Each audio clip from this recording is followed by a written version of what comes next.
मेत्री गावचे सुपुत्र दोंडाप्पा नंदे हे नेहमी सोशल मीडियावर ॲक्टिव्ह असतात।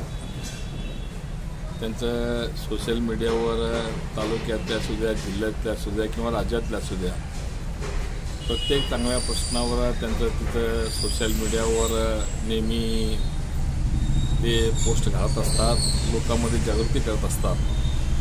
ते अक्कलकोट तालुक्याचे सुपुत्र असल्यामुळे त्यांच्या मनात आले की बाबा आपला अक्कलकोटचा इतिहास काय आहे। प्रत्येक गावची एक वेगळी परंपरा असते, ते गावचा इतिहास असते, ते गावच्या जडणघडणीमध्ये कोणाकोणाचं योगदान झालेलं असते।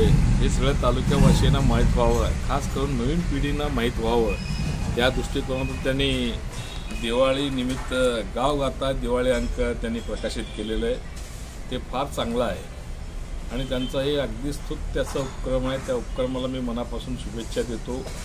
त्यांचं पुढं भविष्यात त्यांनी असं ठरवलेलं आहे, आता त्यांच्या चर्चामधून दिसून आलं आम्हाला, किंवा प्रत्येक गावचं असं एक वेगळं अंक काढायचं, किंवा ते गाव मूळ कुठनं सुरुवात झाली, कसं झाली, ते गावचे जडणघडण कसं झालं, ते गावात डॉक्टर्स किती आहेत, इंजिनियर्स किती आहेत, सामाजिक कार्यकर्ते किती आहेत, सामाजिक कार्य करणारे किती आहेत, जे गुरु लोक आहेत, मठ आहे, मंदिर आहे, मस्जिद आहे, चर्च आहे, तिथं काय काय चालतं आहे धार्मिक कार्यक्रम, आणि त्याच्यामधनं लोकांना कसं आध्यात्मिक ज्ञान मिळतं, एक चांगले संस्कार मिळतात, ह्या संबंधी करण्याचं त्यांचा मानस आहे। ते खरोखरच निश्चितपणे चांगलं आहे ते, कारण दोंडाप्पा नंदे हे युवक आहेत। युवकांच्या मनात असलं विचार येणं निश्चितपणे एक शुभ संकेत आहे असं मी समजतो। त्यांच्या पुढील कार्यक्रमाशी सुद्धा मी माझ्या वतीनं, मैत्री परिवारच्या वतीनं व आमच्या संपूर्ण अक्कलकोट तालुक्याच्या वतीनं मी मनपूर्वक शुभेच्छा देतो।